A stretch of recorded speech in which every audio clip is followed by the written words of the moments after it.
Préparation de notre crème de visage éclaircissante. Dans cette vidéo, je vous montre juste les différentes phases que vous devez respecter si vous voulez réussir votre crème.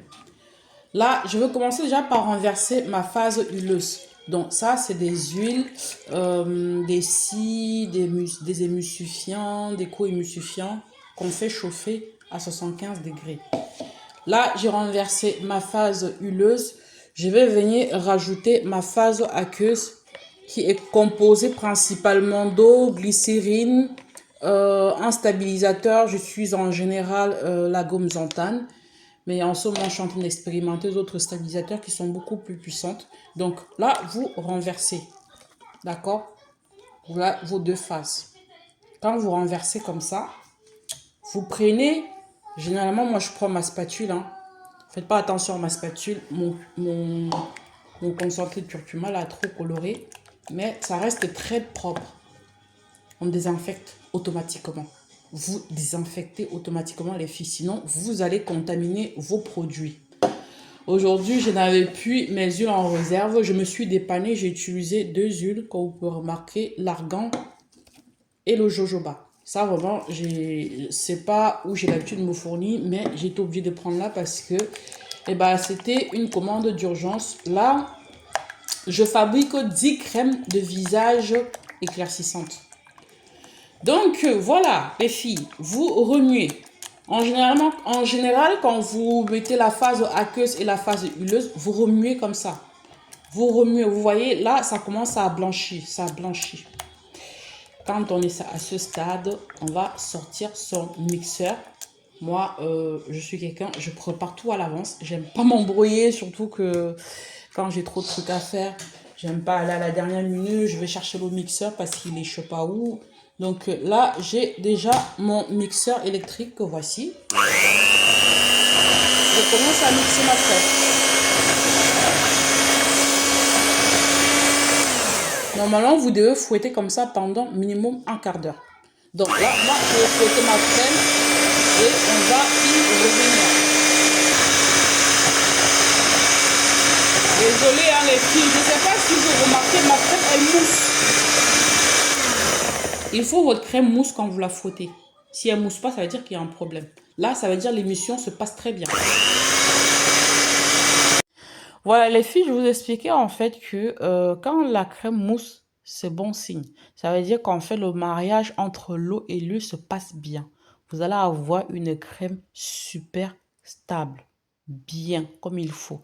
À ce stade-là, en fait, je laisse reposer ma crème dans de l'eau froide pendant 10 minutes. Là, j'ai fait une crème de 500 grammes, donc 10 minutes, c'est largement suffisant. Pendant ce temps-là, j'ai préparé ma phase de refroidissement. Donc là, ça faisait 10 minutes, j'attendais. Je viens, je sors ma crème de l'eau froide. Je remixe une fois de plus pour être sûr que le mélange est parfait. Voilà. Vous pouvez fabriquer votre crème, elle se déface tout simplement parce que vous n'avez pas mixé le temps qu'il fallait. Les petits détails sont tellement importants. C'est-à-dire que la cosmétique, tout le monde veut faire, mais c'est tellement compliqué. Il suffit de rater un petit détail et tout le produit est foutu. C'est très, très, très, très délicat la cosmétique. Voilà, là, c'est ma phase de refroidissement. Ma phase de refroidissement, c'est le liquide qui est composé de mes actifs éclaircissants, des actifs gommants, des humectants, des hydratants, des antioxydants, des réparateurs. Donc voilà, les filles, ça c'est une formule que je suis de A à Z. Les quantités sont précises.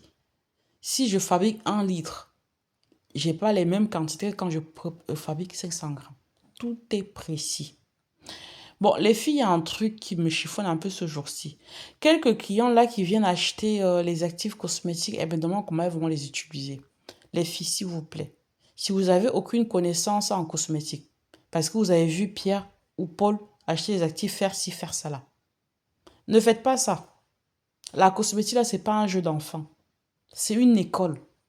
Vous étudiez des actifs. Moi, tous les actifs que je vends là, je les utilise. Je les connais par cœur. Ça fait 5 ans que je les étudie. Je les connais par cœur. Je connais exactement comme elles sont. Si tu me demandes de tel actif, quel est son pH, je connais. Mais moi, je fais des formations. Ces informations-là, si tu les veux, il faut passer par ma formation pour les obtenir. Et quand vous fabriquez les produits-là, vous deviez tester systématiquement le pH. Je dis bien systématiquement. C'est une obligation. C'est la première chose qu'on vous apprend quand vous venez vous former dans un laboratoire. On teste le pH d'un produit en fin de fabrication. Vous ne pouvez pas vendre un produit, vous ne connaissez pas le pH. C'est très dangereux. C'est dangereux pour la personne qui achète. C'est comme ça qu'on se brûle. Il y a certains pH qui ne doivent pas être utilisés sur le visage. Voilà. Donc, c'est important de maîtriser tout cela. Voilà les crèmes de visage fabriquées, les boîtes bien désinfectées. On fait attention. Même si on fabrique les produits à la maison, si on respecte les règles d'hygiène, il n'y aura aucun problème. Parce que je vois d'autres qui disent, oui, mais je ne peux pas commander dans un laboratoire. Gna, gna, gna. Je ne veux même pas parler de ça. Moi, j'ai déjà utilisé des produits même que j'ai achetés dans le laboratoire, je me suis brûlée. Il faut respecter les produits quand vous les fabriquez, c'est tout. Le pH, la présentation, l'hygiène. Voilà les filles, j'espère que vous avez aimé cette vidéo. Je vous fais un gros bisou et je vous dis à